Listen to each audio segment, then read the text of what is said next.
कण कण में राम, तो फिर राम सिर्फ बीजेपी के ही क्यों हों? कांग्रेस के भी हों। कुछ इसी फॉर्मूले पर छत्तीसगढ़ कांग्रेस और सीएम भूपेश बघेल भी चल रहे हैं। राम वन गमन पथ हो या फिर गोधन न्याय योजना, सरकार ने इन पर भरपूर तवज्जो दी है और अब राज्य सरकार रायगढ़ में राष्ट्रीय रामायण महोत्सव का आयोजन करने जा रही है और खुद सीएम ने सभी राज्यों के मुख्यमंत्रियों को महोत्सव में शामिल होने के लिए पत्र भी लिखा है। हालांकि बीजेपी इस आयोजन पर तंज कसकर इसे चुनावी बता रही है। लोगों ने अनेक बार बोला है, जो राम को छोड़ दिया उसको कोई नहीं बचा सकता, और शायद राष्ट्रीय रामायण मेला का जो आयोजन चुनाव को देखते हुए उनको लगा कि चुनाव आ रही है, इसलिए मेला कराना चाहिए, भगवान राम के गुणगान गानी चाहिए, लेकिन उसमें उनकी श्रद्धा और भक्ति भी चाहिए। केवल कार्यक्रम करने और दिखावा करने से कुछ नहीं होगा। तो भगवान के प्रति आस्था जो है वो समय समय पर यहाँ पर निकल रहे हैं और देख रहे हैं, तो कितनी आस्था है वो समय बताएगा। सीएम भूपेश बघेल ने स्थानीय और लोक संस्कृति को लेकर काफी काम किया है और इस आयोजन को भी वो उसी की एक कड़ी बता रहे हैं। लोग बोला राम वनगमन परिपथ अभी शुरू किए हैं क्या? 3-4 साल से चल रहा है। गोधन न्याय योजना अभी शुरू किए हैं क्या? पिछले 3 साल से चल रहा है। तो हम लोग चुनाव के हिसाब से नहीं करते, वो तो जो लोक संस्कृति है, लोक कला है, उसको बढ़ावा देने के लिए लगातार हम लोग काम कर रहे हैं। जाहिर है राम सबके तारणहार हैं और सियासत भी इसे खूब समझती है, लेकिन राम की जनता को राम के कौन से भक्त पसंद आते हैं ये देखना महत्वपूर्ण होगा। रायपुर से कुलेश्वर पांडे की रिपोर्ट, बंसल न्यूज।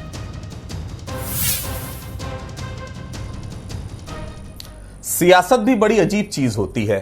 थोड़ी सी चूक क्या हुई, आपका मुद्दा कब विरोधी लपक लेगा इसका एहसास तक आपको नहीं हो पाता। छत्तीसगढ़ में बीजेपी जब भी भूपेश सरकार की योजनाओं को देखती होगी तो शायद यही सोचती होगी, बीजेपी राम को हमेशा खुद का एजेंडा मानकर चलती है। कई बार संबोधन में राम राज्य का जिक्र भी करती है, लेकिन वक्त देखिए ऐसा बदला है कि जो बातें बीजेपी की जुबानी होती थी अब कांग्रेस उसकी कहानी लिख रही है।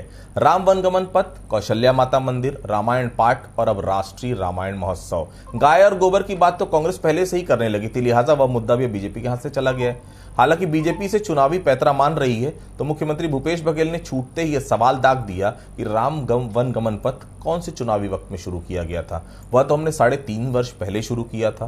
राम क्यों, अब तो कृष्ण पर भी कांग्रेस का कब्जा हो गया है। कृष्णपुंज के नाम से छत्तीसगढ़ में योजनाएं चल रही है। कुल मिलाकर हम कहना चाह रहे हैं कि जिस बीजेपी को हिंदुत्व का हिमायती माना जाता है, छत्तीसगढ़ में यह मुद्दा कांग्रेस ने लपक लिया है। अब इसका नुकसान चुनाव में कितना होगा या कांग्रेस इसका कितना लाभ ले पाएगी, सियासी गलियारों में इसकी भरपूर और पुरजोर चर्चा हो रही है। नमस्कार, आज के मुद्दे में आप सभी का स्वागत है। मैं हूं आदित्य नामदेव। तो क्या यह मान लिया जाए कि हिंदुत्व का मुद्दा बीजेपी के हाथ से मुख्यमंत्री भूपेश बघेल ने छीन लिया है? क्या राम के मुद्दे पर राजनीति बीजेपी की अब छत्तीसगढ़ में खत्म हो गई है? राम, कृष्ण, गाय, गोबर जो बीजेपी का पेटेंट माना जाता था, अब कांग्रेस ने उस पर अपना होलोग्राम लगा दिया है। चर्चा आज हम राम, रामायण और राजनीति पर करेंगे। हमारे साथ चर्चा करने के लिए 3 बेहद खास मेहमान मौजूद है। कांग्रेस से हमारे साथ अमित श्रीवास्तव जी मौजूद है, बहुत स्वागत करता हूं उनका। भारतीय जनता पार्टी से हमारे साथ मुकेश शर्मा जी मौजूद है, बहुत स्वागत करता हूं उनका। राजनीति विश्लेषक के तौर पर डॉक्टर अजय चंद्राकर साहब हमारे साथ मौजूद है, बहुत स्वागत करता हूं उनका। सबसे पहले चंद्राकर साहब के पास चलते हैं। चंद्राकर साहब, राष्ट्रीय रामायण महोत्सव का कोई पॉलिटिकल लिंक आपको समझ में आ रहा है क्या? चुनाव के वक्त में जो सवाल उठ रहे हैं कि चुनावी पैतरा है कांग्रेस का, नेता प्रतिपक्ष जो पूर्व रहे हैं धर्मलाल कौशिक का कहना है चुनावी पैतरा है ये पूरी तरह से कांग्रेस का। आपकी नजर में क्या है ये पूरा रामायण महोत्सव, रामायण पाठ जो सरकार कराने जा रही है, रायगढ़ से इसकी शुरुआत होने वाली, किस तरह से आप देखते हैं? बिल्कुल आदित्य जी, थोड़ा सा समय चाहूंगा और इतिहास के कुछ पन्नों को पलटना आपके इस डिबेट में आज आवश्यक है। जब भारत का विभाजन हुआ तो धर्म के आधार पर विभाजन हुआ, लेकिन उस समय पंडित नेहरू के ऊपर आरोप यह लगाते थे कि वो सॉफ्ट हिंदुत्व की बात करते हैं, और आचार्य कृपलानी जी के साथ पार्लियामेंट में उनकी जो बहस हुई, वहाँ से आगे बढ़ते बढ़ते मैडम इंदिरा गांधी जी का दौर जो आता है, और मैडम इंदिरा गांधी जी के दौर में पहली बार उत्तर प्रदेश के मुजफ्फरपुर में विश्व हिंदू परिषद 1984 में राम मुद्दे के ऊपर पहला बैठक किया, और उस बैठक में मैडम गांधी का पत्र लेकर के मुरादाबाद के उस समय के सांसद दाऊ दयाल खन्ना जी होते थे, वो गए और वहां मैडम गांधी राम के पक्ष में थी, मंदिर के पक्ष में थी, लेकिन बातचीत से इसका समाधान भी निकालना है। फिर राजीव गांधी का दौर आया, ताला के ऊपर बहुत डिबेट हुआ है, खोलने के ऊपर। अब वहां से उसके बाद देखते हैं कि यूपीए की जो गवर्नमेंट आई और यूपीए की डॉक्टर मनमोहन सिंह के शासनकाल में यहां पर कांग्रेस बैकफुट में थी, लेकिन राहुल गांधी का वर्धा में जो कांग्रेस कार्यकर्ताओं का वर्कशॉप हुआ और वहां पर विचार और वैचारिकी के ऊपर संदेश दिया, तो राम को और धर्म को वो अपने पॉलिटिक्स में अपने विचार को रखने के लिए एक प्रकार से प्रेरणा दी है अपने कार्यकर्ताओं को। और भूपेश जी की बात जो है, भूपेश जी छत्तीसगढ़ की जो तासीर है, यहाँ के वे ऑफ लाइफ में राम का जो अस्तित्व है, यहाँ पर एक किसान अगर धान की बात होती है तो धान में पहला जो काठा बोलते हैं उसमें पहला जो वो तौलते हैं उसमें वो राम बोलते हैं। धान को जो एक प्रकार से उनकी जो मिसाई के बाद जो रखते हैं उसमें राम लिखते हैं। तो वे ऑफ लाइफ है ये छत्तीसगढ़ का, और उसमें राष्ट्रीय महोत्सव करना ये इसी श्रृंखला का है। और बीजेपी इसे अपना पेटेंट मानती थी। अब वो बात नहीं जिसका आप जिक्र किए, क्योंकि कृष्ण कुंज के रूप में भी अर्बन एरिया में यहाँ की भूपेश सरकार इसको अपने पॉलिसी में ला चुकी है। अमित जी, कितना अच्छा काम किया आप लोगों ने। आज मैं माननीय मुख्यमंत्री जी को सुन रहा था जब हेलीपैड ने बाइट हुई थी, उन्होंने कहा कि ऐसा कोई वर्ग नहीं है जो छत्तीसगढ़ में दुखी हो, हमने सबके लिए कुछ ना कुछ किया है। तो फिर अमित जी, राम की शरण में जाने की जरूरत क्या पड़ गई? काम अच्छा कर रहे हैं, काम के बल पर जाइए जनता के पास।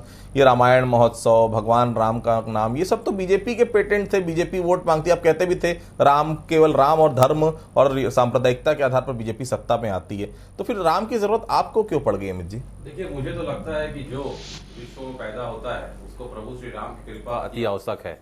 और हिंदू सनातन धर्म में पैदा हुआ व्यक्ति हूं मैं, तो मुझसे ज्यादा इसकी अहमियत और कोई नहीं समझ सकता। तो मैं आपके माध्यम से आदित्य जी एक ही चीज कहना चाहता हूं कि प्रभु श्री राम, मर्यादा पुरुषोत्तम राम का निहाल है हमारा छत्तीसगढ़, और हमारे प्रभु श्री राम से और छत्तीसगढ़ का गहरा अटूट रिश्ता है। और आपके माध्यम से अभी आपने कहा कि क्या जरूरत थी, तो मैं आपको बता दूं कि हमारे छत्तीसगढ़ की संस्कृति में, अस्मिता में, सब में, कण कण में प्रभु श्री राम बसे हुए हैं। और अगर आपने कहा कि बीजेपी ये मुद्दों को उठाती थी, तो मैं आपके माध्यम से एक ही चीज कहना चाहता हूं कि बीजेपी की और हमारे मुझे लगता है तुलना नहीं होनी चाहिए, क्योंकि वो राम भगवान को, मर्यादा पुरुषोत्तम श्री राम को, मेरे आराध्य प्रभु श्री राम को तब याद करते हैं जब या तो उन्हें या तो नोट चाहिए रहता है या वोट चाहिए रहता है। आदित्य जी, हमने जब राम पथ गमन बनाने का निर्णय लिया तो कोई चुनाव नहीं था।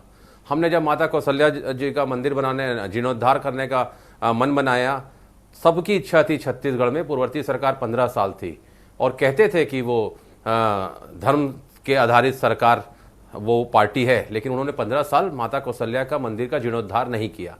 छत्तीसगढ़ के जनमानस में मैंने जैसा कहा कि हमारा अटूट रिश्ता है हमारे आराध्य प्रभु श्री राम से, जो विश्व में सबसे ज्यादा पूजने वाले, भारत में सबसे ज्यादा पूजने वाले महान देवताओं में से एक हैं। तो मैं एक ही चीज आपके माध्यम से कहना चाहता हूं कि हर चीज में क्वेश्चन मार्क करना क्यों? अगर हम जिस प्रकार से राष्ट्रीय आदिवासी नृत्य महोत्सव हमने किया था, उसी तर्ज पे अब हम अगर रामायण कर रहे हैं, रायगढ़ में कर रहे हैं, रामलीला मैदान पे कर रहे हैं, 1 से 3 जून के बीच में कर रहे हैं, मैं तो सभी भाजपाई साथियों को आमंत्रित करता हूं कि आप आइए, आप भी उसमें सहभागिता करिए। क्योंकि हम जब कोई कार्यक्रम सरकार करती है तो हम जब 2 करोड़ 80 लाख जनता जो छत्तीसगढ़ की है, हमारा ये मानना है प्रभु श्री राम का अगर नाम कोई ले रहा है, प्रभु श्री राम पे कोई कार्यक्रम हो रहा है, तो मेरे भाजपा के सम्मानित अब सभी मित्रों को मैं आमंत्रित करता हूं, आप आइए, लेकिन उस पर प्रश्न चिन्ह मत उठाइए। मुकेश जी, राम और कृष्ण अब तक यूपी और मथुरा के आसपास सिमटे हुए थे, लेकिन कांग्रेस उसको ग्लोबल बना रही है। जो रामायण महोत्सव हो रहा है छत्तीसगढ़ में, उसके साथ साथ पूरे प्रदेश और पूरे देश के कलाकार छत्तीसगढ़ में आएंगे। इसके पीछे का उद्देश्य आप लोग को क्या लग रहा है? तो अच्छी बात है ना कि भगवान राम का प्रचार पूरे देश दुनिया में हो रहा है। आप लोग इसे चुनाव से जोड़कर देखने की कोशिश क्यों कर रहे हैं? क्या ठीक नहीं कर रही कांग्रेस? इतना बड़ा महोत्सव करा रही है। अमुकेश जी, देखिए आदित्य जी, राम कथा का होना, राम के रामायण का कार्यक्रम होना, इसका हम स्वागत करते हैं और होना चाहिए। हर पल होना चाहिए, हर क्षण होना चाहिए, 24x7 होना चाहिए।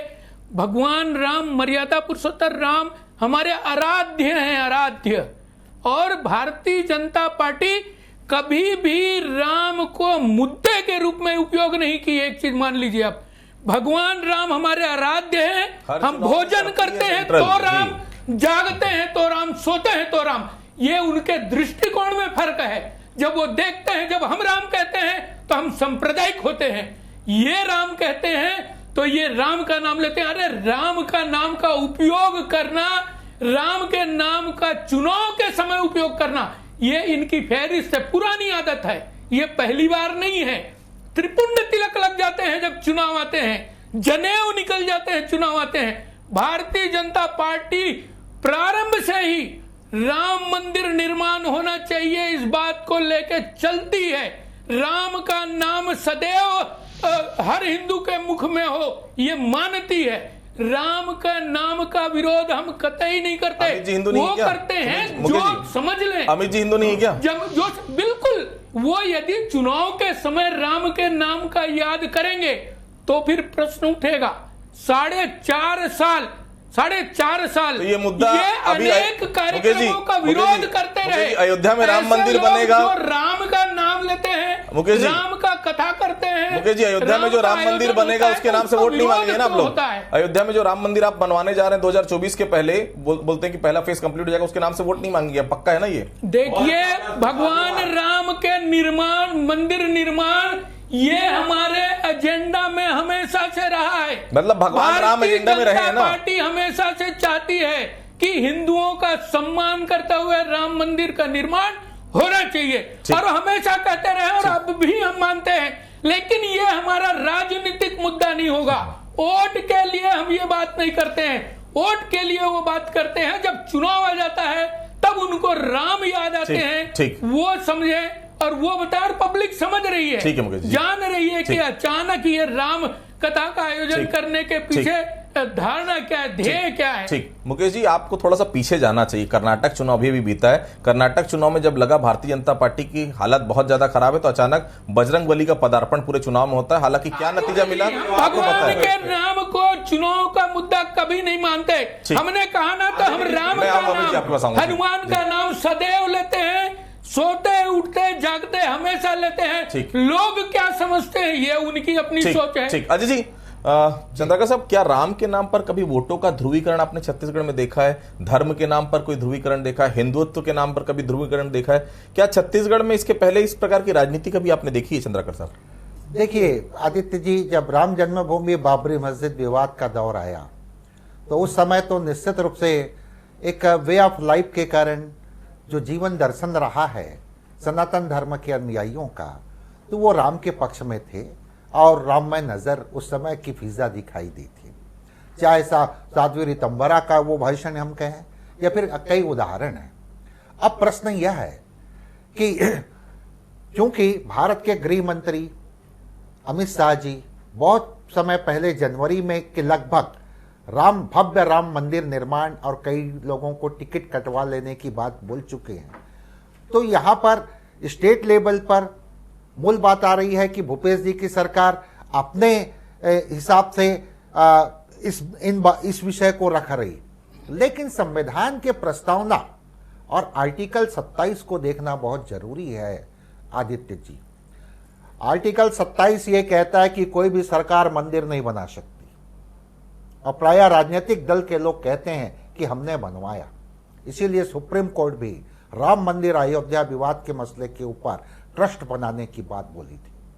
हाँ, जैसे कुंभ हो रहा है तो उसमें व्यवस्था में जो खर्च करना है, व्यवस्था देना है, यह काम सरकार करेगी, लेकिन टैक्स पेयर का पैसा वह नहीं कर सकती। एक विषय है। नंबर 2, यहां पर क्योंकि छत्तीसगढ़ के वे ऑफ लाइफ में है और सब मानते हैं इसको, और दूसरी बात आ रही है ये जो इसमें कोई शक नहीं भगवान राम, लेकिन पुराण की बात हम करते हैं और हमारे यहाँ 18 पुराण है, लेकिन कुछ लोग अब इसे महाकाव्य कहते हैं और महाकाव्य कह रहे हैं। और जो जाति जनगणना से लेकर के जो राजनीति चल रही, तो धर्म की राजनीति और जाति की राजनीति जो भविष्य में दिखाई दे रही, खासतौर से 24 में, उसी का ये एक प्रकार से पड़ाव नजर आ रहा है आदित्य जी। ठीक, अमित जी ये बताइए कि आप लोगों की वाकई में राम के प्रति आस्था, या बीजेपी कहती है कि बचपन में खेल खेलते थे, मैं तेरा काम बिगाड़ दूंगा, अपना काम बने या ना बने लेकिन तेरा काम जरूर बिगाड़ूं, क्या उसी पैटर्न पर चल रही है कांग्रेस छत्तीसगढ़ में अमित जी?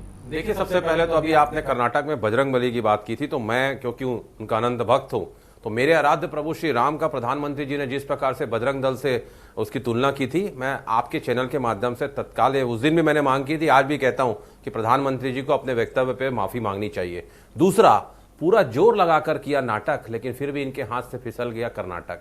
और कितना, जिस प्रकार से आपने कहा ना अभी धर्म के आधार पर ये वोट नहीं मांगेंगे, तो आदित्य जी सारा रोना उन्होंने रोया। इसीलिए कहता हूं कि कर्नाटक की जनता ने एक नया संदेश दिया है, ना इनका दुखड़ा चला ना इनका मुखड़ा चला।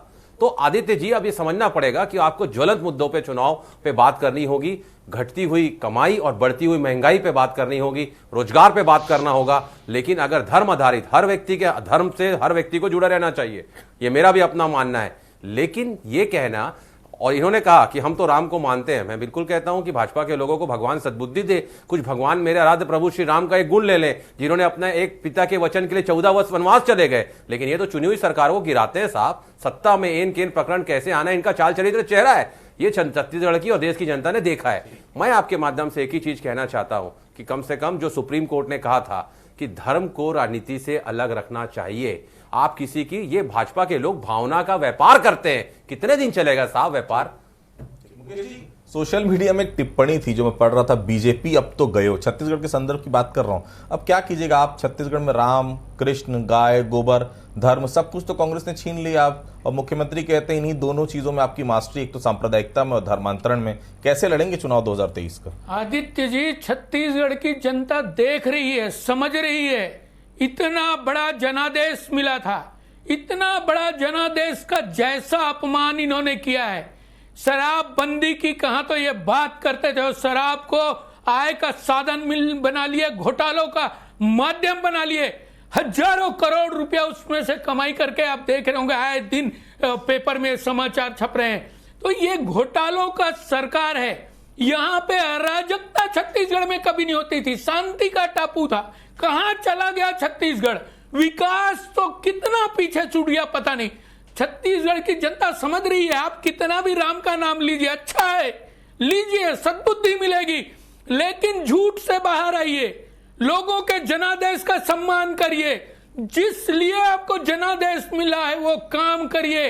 आप झूठ के माध्यम से भुलावे में रख के, जनता को भ्रम में रख के आप उनसे फिर वोट ले नहीं सकते। जनता समझ गई है, 2023 के नवंबर में कांग्रेस को अपनी जमीन दिख जाएगी। भारतीय जनता पार्टी, यस, नहीं दिख रहा है, मतलब इनको दृष्टि दोष हो गया है, इनको दृष्टि दोष हो गया है। संवारा है हमने, छत्तीसगढ़ हमने बनाया है, संवारा है हमने 15 साल में। क्या दुर्गति 4.5 साल में किया है आपने, देख रही है जनता, जवाब देगी आपको। मैं जवाब लूंगा उनसे। मैं अजय जी के पास पहले चलता हूं। अजय जी, कांग्रेस को कितना लाभ होगा राष्ट्रीय रामायण महोत्सव करवाकर? क्या छत्तीसगढ़ के लोगों की ऐसी तासीर रही कि धर्म के आधार पर वोट करें? चंद्राकर साहब, देखिए, धर्म तो एक प्रकार से कह सकते हैं कि पूरा इनर मामला होए आदित्य जी, लेकिन धर्म कुट कुट के भरा है सब में, सबकी अपनी अपनी एक प्रकार से कह सकते हैं आध्यात्मिकता की जगत में एक इम्पैक्ट है। लेकिन अन्य मुद्दे भी हैं, मुद्दों का भी, क्योंकि देखिए आपका जो प्रश्न है इतना गहराई का प्रश्न है आदित्य जी।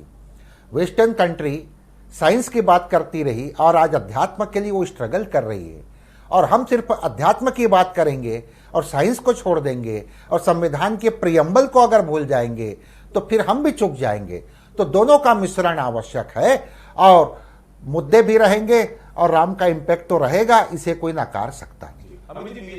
माता कौशल्या का चंदखुरी से कोई संबंध नहीं है। अजय सिंह ने तो यह तक कह दिया था कि मैं राजनीतिक रूप से त्याग पत्र दे दूंगा और राजनीति छोड़ दूंगा अगर आप लोग सिद्ध कर दिए कि माता कौशल्या का चंदखुरी से कोई संबंध है। दूसरा सवाल, राम वनगमन पथ आप लोग जो बना रहे हैं, केंद्र जो बना रहा है, उसमें छत्तीसगढ़ का एक भी हिस्सा शामिल नहीं है। मतलब केंद्र ये मान रहा है साइंटिफिकली कि भगवान राम ने छत्तीसगढ़ में वक्त नहीं बिताया था, तो क्या केवल आप लोग पॉलिटिकल माइलेज लेने के लिए राम को साथ में रखे हुए हैं? अजय, अमित जी, देखिए, 2 प्रश्न आपने किया।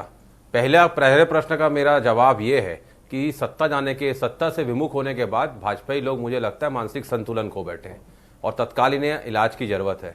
दूसरा, आपने कहा कि जो केंद्र बना रहा है रामपथ गमन, उसमें छत्तीसगढ़ को नहीं जोड़ा गया है, तो ये भाजपाइयों के लिए भी शर्म की बात है। अगर ये कहते हैं हम राम पथ गमन अगर छत्तीसगढ़ में ये नहीं बना रहे तो इनको विरोध करना चाहिए। जो केंद्र में बैठे हुए इनके हुक्मरान है ना, शाह और शहंशाह, ये इतना डरते क्यों हैं? 9 सांसद छत्तीसगढ़ की जनता ने ऐसे ही जिता के नहीं भेजा है। राष्ट्रीय उपाध्यक्ष हैं, क्यों विरोध नहीं करते कि हमारे छत्तीसगढ़ की अस्मिता में कण कण में बसे श्री राम है? और आप लोग कहते हैं कि यहाँ पर राम पथ गमन जब बन रहा है तो उसको छत्तीसगढ़ में सर्किट में शामिल नहीं करते। मुझे लगता है कि छत्तीसगढ़ की जनता सारे सवालों का जवाब ये अपने मताधिकार के प्रयोग से साफ देने वाली है। लेकिन मैं फिर कह दूं, हमारा जो विश्वास है वो प्रभु श्री राम में है और इनका नाथू राम में। These are the basic difference. और इसी कारण कि ये टीवी में आके कहते हैं ना, साहिब की सियासत का इतना सा फसाना है, बस्ती भी जलाना है और उनके प्रवक्ताओं का के चैनल में मातम भी मनाना है। आप जाइए, और मैं तो कहता हूं हम कांग्रेसी भी चलेंगे। अगर इनके 9 सांसद अगर इनके आकाओं के पास जाएंगे और कहेंगे कि राम, हमारे प्रभु श्री आराध्य प्रभु श्री राम का बहुत सा समय यहां पर व्यतीत हुआ है दंडकारण्य में, हम उनको इतिहास जाके बताएंगे जो हमारे पूर्वजों ने लिखा है, जो सर्च हुआ है, जो यहां पर साहित्यकारों ने लिखा है। किसको आप झूठ लाएंगे साहब? तो जी मैंने आपको कहा ना कि जो अगर ये मानते हैं तो वो अपना मानसिक संतुलन खो बैठे। प्रूफ है आपके पास कि चंदखुरी में हाँ माता कौशल्या ने समय बिताया, माता कौशल्या का जन्म हुआ था वहां पर? कोई है प्रूफ आपके पास? मैं आपको बता रहा हूं आदित्य जी, लगातार हमारा वहां जाना होता है। आप कुछ मत करिए, मेरे साथ अपने चैनल वाले आप कैमरामैन को लीजिए और वहां गांव के लोगों के पास आप चलिए, आपको सारी दूध का दूध और पानी का पानी हो जाएगा। और आज वो कितना खुश है और पहले उनके साथ क्या दुर्गति यहाँ के पूर्ववर्ती सरकार ने किया है, सारी चीजें क्रिस्टल क्लियर हो जाएंगी आपको। और जो व्यक्ति ये कहता है, जो प्रमाण उठाता है, अगर कोई भगवान पे, आराध्य पे कोई प्रश्न उठाता है, आप उसका, मैं कहना नहीं चाहता, मैं कहना चाहता हूं लेकिन मैं नहीं कहूंगा, मैं आपके माध्यम से कहना चाहता हूं कि कम से कम वो इतिहास पढ़ ले। और अगर उनको इतिहास का कुछ मटेरियल नहीं मिल रहा है तो हमारे कांग्रेस भवन आ जाए, हम उनको इतिहास प्रोवाइड करा देंगे। अजय जी थोड़ा सा जवाब दे दीजिएगा चंद्राकर साहब, क्या वाकई में माता कौशल्या का कोई संबंध रहा है चंदखुरी से? अजय चंद्राकर बहुत पढ़ते हैं, मैं बहुत ज्ञानी मानता हूं उनको, और बिना पढ़े बिना रिसर्च किए वो वही वक्तव्य जारी नहीं करते, कोई सवाल नहीं उठाते। कुछ कहेंगे इस बारे में? बिल्कुल, इसमें काफी डिबेट हुआ है पास्ट टाइम में आदित्य जी। प्राचीन भारतीय इतिहास के जो लेखक लोग हैं वो इसका प्रमाण नहीं देते, लेकिन इतिहास विषय के कुछ लेखक हैं, वो उनका ओपिनियन है कि ये हम जो कह रहे हैं वो सही है। तो ये डिबेट का विषय रहा है और इसके ऊपर दोनों पक्ष को सुनने के बाद यही कहा जा सकता है कि दोनों के अपने अपने मत हैं। जी, आप लोगों को क्या लग रहा है, कांग्रेस ने जो आप लोगों से रामायण का मुद्दा छीना है, राम का मुद्दा छीना है, इसका कितना राजनीतिक रूप से नुकसान होता हुआ आपको दिख रहा है छत्तीसगढ़ में? आदित्य जी, मैंने पहले भी कहा है कि राम हमारे आराध्य हैं, हमारे रोम रोम में बसते हैं। राम को हम कभी राजनीतिक मुद्दा नहीं मानते हैं, राम का नाम पूरे श्रद्धा से लेते हैं। लेकिन रामायण में एक पात्र है, उन्होंने भी राम का नाम लिया था, लेकिन उसका उद्देश्य, राम का नाम लेने का उद्देश्य कहीं ना कहीं सही नहीं था। काल नेमी का नाम आपने सुना होगा, वो भी राम का नाम लेते थे, लेकिन उसका उद्देश्य क्या था? अजय जी जानते होंगे उनको, वो बजरंग बली का पथ को भटकाना चाहते थे, वो भी राम का नाम ले रहे थे। कहीं ना कहीं कांग्रेसियों के राम में वो काल नेमी का दर्शन होता है, वो दृश्य दिखता है। तो ऐसा राम का नाम लेने के बजाय आप जनता का सम्मान करिए, जनादेश का सम्मान करिए। ठीक है, आयोजन होना चाहिए, राम का नाम आना चाहिए, सबका कल्याण होगा, लेकिन साथ में यदि जनादेश मिला है और छत्तीसगढ़ प्रदेश के अंदर में जनता का विकास यदि चाहिए, जनता का उत्थान चाहिए, तो वो काम भी सरकार को करना चाहिए, जो कि यह सरकार नहीं कर रही है। ठीक है, तो देखिए राम के नाम पर सियासत जारी है और छत्तीसगढ़ में 2023 का विधानसभा चुनाव नजदीक है। कर्नाटक में हालांकि हमने देखा वहां पर लिटरेसी रेट की बात करें, छत्तीसगढ़ से तुलना करें तो बहुत अलग है, लेकिन एक बात बहुत साफ है, काम के आधार पर ही आपको वोट मिलेगा, काम आपको बताना पड़ेगा। राम कृष्ण गाय गोबर ये जनता को लुभाने के लिए हो सकते हैं, लेकिन इसके आधार पर प्रदेश में कभी वोटिंग नहीं हुई। इस बार का पैटर्न क्या रहता है 2023 के चुनाव का हम सबकी नजर रहेगी। फिलहाल आप सभी लोग हमें से जुड़े, आप सभी लोगों को बहुत बहुत धन्यवाद। तो आज के मुद्दे फिलहाल इतना ही, बाकी खबरों के लिए आप बने रहिए बंसल न्यूज के साथ।